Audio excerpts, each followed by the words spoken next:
سود کے ریٹ کے اوپر فیصلہ باد کی آپ بات کر رہے تھے ہارون صاحب. ہاں وہ پھر فیصلہ یہ کیا گیا کہ اس کو پکڑ لو، جا کے پکڑ لیا اس کو، بس پھر ٹھیک ہو گیا معاملہ. ایک بہت دلچسپ بات ہے، ایک بڑی مشہور بیکری ہے اسلام آباد کی، پرہیپس دی بیسٹ ون، ہاں جی، جس کے دوسرے شہروں میں بھی شاخیں ہیں. وہ رجسٹرڈ ہی نہیں تھے، کوئی ٹیکس انہوں نے کبھی دیا ہی نہیں. اتنا بڑا نیٹ ورک اور ٹیکس کوئی نہیں دیا، کبھی دیا ہی نہیں. میں نے آپ کو بتایا تھا کہ شوگر کے جو لوگ بروکر ہیں وہ سینکڑوں کی تعداد میں ہیں، اور ان میں سے ہر آدمی کروڑوں روپے کماتا ہے. ہو سکتا ہے کوئی ارب تک بھی پہنچتا ہو، کروڑوں روپے دار ہے. ان کا اندراج ہی نہیں ہے FBR میں. یہ FBR کس طرح کام کرتا ہے، کمال ہے. یعنی کوئی ڈھیلے پن کی بھی حد ہے، کرپشن تو ہے ہی، ڈھیلا پن بھی ہے، جس میں اب علامہ وقار مسعود صاحب سے میری ایک دن بات ہوئی تو انہوں نے کہا کہ بہتری لائی جا رہی ہے گریجولی. ویسے گریجولی بھی بہتری آ جائے ٹھیک ہے. بہت سے لوگ ویسے یہ سمجھتے ہیں کہ بھائی اس کی سرجری کرنی ہوگی. اب وہ کسٹم انٹیلیجنس بھی ہے، انٹرنل ریونیو بھی ہے، وہ بھی ایک طرح کی اپنا انٹیلیجنس ایجنسی ہے. اچھا وہاں جا کے لوگ بیٹھ گئے. اس سے پہلے آپ کو ایک بڑا دلچسپ واقعہ سنو. ایک آدمی، بہت پرانی بات ہے، 40 سال پہلے کا قصہ ہے، لکشمی چوک میں بیٹھا تھا. اچھا. وہ خاموش بیٹھا دیکھے جا رہا تھا ایک طرف. اس سے پوچھا تم کیا دیکھ رہے ہو؟ اس نے کہا یہ جو آدمی دال چاول بیچ رہا ہے نا، یہ ایک دن میں کتنی اس نے رقم بتائی، 10-20 ہزار روپے کو اس زمانے میں چاول بیچتا ہے اور 1 روپیہ ٹیکس نہیں دیتا. میں گن رہا ہوں کتنی پلیٹیں ہیں، پھر اس کا حساب لگاؤں گا ایک پلیٹ میں کتنا منافع ہے، تو اس کو کچھ نہ کچھ ٹیکس تو دینا چاہیے. اچھا خیر وہ بیکری میں جا کے بیٹھ گئے جی.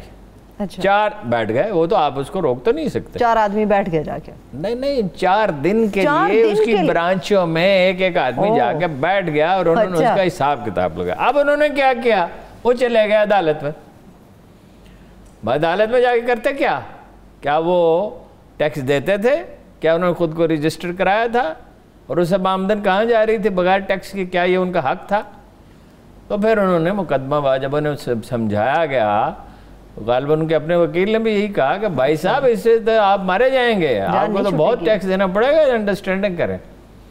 تو پھر بہرحال ان سے وہ کیا گرفتاری کے اختیارات ہیں جو وزیر خزانہ نے کہا ہے، بجا طور پہ کہا ہے کہ وہ استعمال کے ساری دنیا میں استعمال کیے جا سکتے ہیں، مگر یہ کہا بہت احتیاط کے ساتھ استعمال کیے جائیں، اعلیٰ ترین سطح پر. لیکن جب تک دیکھیے ٹیکس دہندگان کی تعداد نہیں بڑھتی، جب تک FBR میں جو زیادہ کرپٹ افسر ہیں انہیں نکالا نہیں جاتا، جو نکمے ہیں، جو ساز باز کرتے ہیں تاجروں کے ساتھ، جو انہیں طریقے بتاتے ہیں ٹیکس سے بچنے کے، کچھ نہ کچھ سرجری تو کرنی ہوگی. یہ جو بہتری آئی ہے 3 سال سے تو 3800 پہ ٹکا ہوا تھا، 3800 ارب پہ. تو یہ جو سال گزرا ہے اس میں کوئی 4730 ارب روپے ہوئے ہیں، اور اب ٹارگٹ ظاہر ہے اور بھی بڑا ہے. بالکل بہتری اس کو اچیو کرنا ہوگا. اگست جولائی میں زیادہ ٹیکس نہیں وصول ہوتا، یہ غیر معمولی ہے. اس کا مطلب یہ ہے کہ کچھ کام ہو رہا ہے، کچھ بہتری آ رہی ہے. ٹھیک ہے. افغانستان، ہارون صاحب، ٹیکس جو قوم ٹیکس نہیں دیتی نا، نہ اس کا کوئی دفاع ہے اور نہ اس کی کوئی دنیا میں عزت ہے، وہ بھیک ہی مانگتی اور نہ اس کا کوئی مستقبل ہے. تعلیم کے بغیر بھی نہیں ہے اور ٹیکس کے بغیر بھی ممکن نہیں ہے، کوئی مستقبل نہیں ہے. نہ ٹیکنالوجی کے بغیر، جدید سول اداروں کے بغیر جو بڑی بنیادی طور پر دیانتداری کے ساتھ کام کر رہے ہیں، جن کی قیادت دیانتدار ہو. تو عمران خان صاحب کہا کہ میں ٹیکس جمع کر کے دکھاؤں گا، یہ اتنی اوور سمپلیفیکیشن ہے. ادارے کام کرتے ہیں. دیکھیے فسطاط میں یا بصرہ میں یا مطلب نہاوند میں حضرت عمر جا کے فیصلے کرتے تھے، وہ ٹیکس وصول کرتے تھے، اور وہ جو لوگوں کے قضیے اور تنازع جو ہے وہ طے کرتے تھے اور وہ فیصلہ کرتے تھے میدان جنگ میں کھڑے ہو کے. بھائی حکمران پالیسیاں بناتا ہے اور مانیٹرنگ کرتا ہے اور قانون کی سختی سے پاسداری کرواتا ہے. ایک ذرا سی شکایت ہوتی تھی گورنر کی، اسے پوچھتے تھے بلا کے کہ یہ کیسے ہو گیا ہے جی، اور برطرف کرتے ہوئے ایک گورنر کو آپ کو پتہ برطرف کیا، بکریاں منگوائیں. امام کے اختیارات بہت زیادہ ہوتے ہیں. امام کے اختیارات صرف حکمران کے اختیارات نہیں ہوتے. مسلمانوں کا جو شرعی طریقے سے حکمران ہوتا ہے وہ تو بیچارہ ایک مصیبت میں ہی ہوتا ہے. اچھا ایک بڑا دلچسپ واقعہ آپ کو سناتا ہوں. خیر وہ اپنا بکریاں منگوائیں، چھڑی منگوائی، کہا جا بکریاں چرا، تیری ماں تجھے روئے وہ تجھے چرواہے کے سوا کیا بناتی، کیونکہ فاش غلطی ہوئی ہوگی. اور اتنے فکر مند رہتے تھے ٹیکس کے بارے میں. کسی نے پوچھا علی جناب کبھی نماز میں آپ کو بھی وساوس آتے ہیں؟ ویسے رسول اللہ نے فرمایا کہ وسوسہ عین ایمان ہے، یعنی وسوسہ آنا کوئی بے ایمان کی خرابی کی نشانی نہیں ہے، البتہ یہ کہ اس کو جھٹک دینا چاہیے.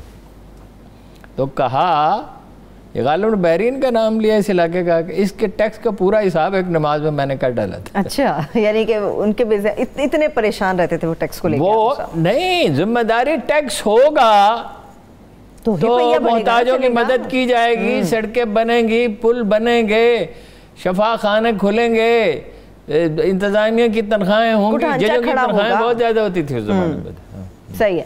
اب وہ ایک اور واقعہ سن لے، اور پروگرام تو روز ہوتے ہی ہیں کرنٹ افیئرز پہ. آپ بھی کبھی کبھی وہ کہنے لگے، ایک آدمی آیا کہنے لگا، جناب عمر نے کہا، مہمان نواز تو ظاہر ہے اللہ کے رسول کے سب ساتھی مہمان نواز، تو کہا کھانا کھا لو، اس نے اوائڈ کیا.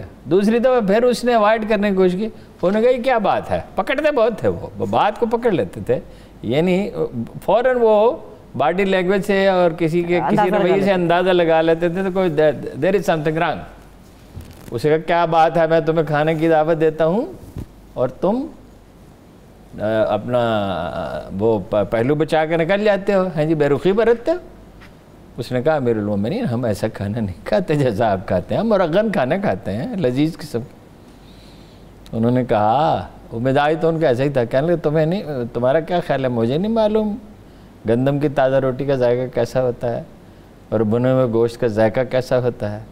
بس مصیبت آ پڑی ہے، ذمہ داری آ پڑی ہے، اس لیے مجبوراً سادہ کھانا کھانا پڑتا ہے. صحیح ہے. اب افغانستان کی طرف ہارون صاحب بڑھتے ہیں. افغانستان کے اندر کوئی انڈرسٹینڈنگ ڈیولپ ہوگی حکومت اور طالبان کے بیچ؟ فی الحال تو دیکھیے انڈرسٹینڈنگ فائنلی ڈیولپ کرنی پڑے گی. ایک بات جو افغانستان کے بارے میں اکثر نظر انداز کی جاتی ہے، it is not a state. ویسے تو ہم بھی نیم ریاستی ہیں، ہمارے یہاں کون سے سول ادارے جو ہیں وہ آزادانہ کام کر رہے ہیں، اپنا کام جو ہے بھرپور طریقے سے وہ ذمہ داری سے انجام دیتے ہیں. افغانستان ایک قبائل کا مجموعہ ہے. یہ ہیں جناب ہزارہ جات تاتاری نسل، یہ ہیں ازبک، یہ ہے ترکمان، یہ ہیں تاجک، اور یہ ہے 48% پشتون جن کی حکومت رہی ہے 250 سال تک. پھر جناب شوق شرائع انقلاب کا داؤد کو، ہاں جی اس کو لبنہ کہتے تھے، لبنہ داؤد، پاگل داؤد، ہاں جی. پھر یہ روسیوں کو پھر کمیونزم نافذ کرنے کا جو خواب دیکھا انہوں نے، امریکیوں نے جمہوریت کا خواب دیکھا. بھائی ایک قبائلی معاشرہ ہے کہ قبائلی معاشرے کی طرح چلے گا. جنرل کیانی نے امریکیوں کو بہت سمجھایا، سرسری نہیں سمجھایا، تفصیل سے بیٹھ کے نہیں فوج نہیں بن سکتی. آپ پہلے تو انہوں نے کہا کہ $3 بلین میں نہیں بنتی، $8 بلین چاہیے. پھر یہ کہا کہ نیشنل آرمی نہیں ہوگی. فوج کا بن جانا کا مطلب یہ نہیں ہے کہ اس کے اندر کوہین بھی آ جائے گا، ہم آہنگی بھی آ جائے گی. بھائی ہو رہا ہے، دیکھیے نا، وہ تاجک ہے اور ازبک ہے اور ترکمان ہے اور پشتون ہے، اور پشتونوں کی تعداد کم ہے فوج میں. اب وہ فوج کیا لڑ رہی ہے؟ تو وہ تو اس کی کمٹمنٹ تو پاکستانی فوج میں دیکھیے، نقطہ نظر تو ہر ایک کا ہوتا ہے، اسکول آف تھاٹ ہوتا ہے، لیکن آپ فوج میں یہ نہیں دیکھیں گے کہ یہ شیعہ ہے، سنی ہے، وہابی ہے، بریلوی ہے، فلاں، اس سے کیا تعلق ہے؟ نہ ہماری سول سروس میں ہے. یعنی کوئی انڈیویجول ذاتی سطح پہ کسی قدر کا تعصب کا شکار ہو جائے تو وہ بھی ڈرتا رہتا ہے، اس کو بھی اندیشہ ہوتا ہے کہ بھائی باز پرس ہو جائے گی.